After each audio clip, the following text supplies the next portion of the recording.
ایک political party سے 9 مئی تک کیوں گئی؟ اسی جگہ پروگرام میں ہم لوگ ڈسکس کرتے تھے نا کہ جی بات یہ کہ جب سیاستدان کے روپ میں آپ کا طرز عمل جو ہوتا ہے وہ ڈکٹیٹرشپ والا ہوتا ہے، اور آپ سمجھتے ہیں کہ جی آپ بالادست ہیں، ریاست یا ریاستی ادارے کوئی نہیں، آئین اور قانون کوئی نہیں، یہ پہلے قومی اسمبلی سے استعفے دیے، پھر اپنی حکومتیں توڑ دی، اپنی اسمبلیاں توڑی، کس کے لیے؟ اس کا مطلب کوئی ذاتی مفاد تھا، اور اس کیفیت سے کیوں کر دو چار ہوئے جب تک پاکستان کی جو سیاسی لیڈرشپ ہے وہ سیاسی طرز عمل اختیار نہیں کرے گی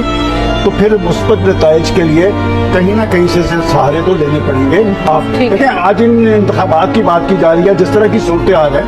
کیا پاکستان کی ساری پولیٹیکل پارٹیز کو لیول پلینگ فیلڈ ملے گا؟ الیکشن کمیشن بھی کہہ رہے ہیں، پاکستان کے نگران پرائم منسٹر بھی کہہ رہے ہیں، اور وہ امریکہ بھی سرگرم عمل ہے، ان کی بھی بہت خاص دلچسپی ہے، اس لیے کہ انہیں یہ پتا ہے کہ پاکستان ایک رخ اختیار کر چکا ہوا ہے، کیونکہ ان کی تو اپنی تاریخ ہے، بے وفائی کی تاریخ ہے، ہم بیٹھ کے ہمیشہ ادھر دیکھتے ہیں۔ آج ایک مشکل وقت میں تو چین آ کے کھڑا ہے، میں دوبارہ کہتا ہوں یہ سی پیک کی لڑائی چل رہی ہے 2017 سے، ایک الیکٹڈ گورنمنٹ تھی، چل رہی تھی، پاکستان بھی چل رہا تھا، لیکن اسے نکالنا مقصود تھا، ہم بھی اس میں فریق بنے، کس طرح نکالا گیا، کس طرح ان کو نااہل قرار دیا گیا، دہی کون تھا؟ آج کا قیدی نمبر 804۔ ٹھیک ہے، لیکن الٹیمیٹلی سوال تو انتخابات کا ہے نا۔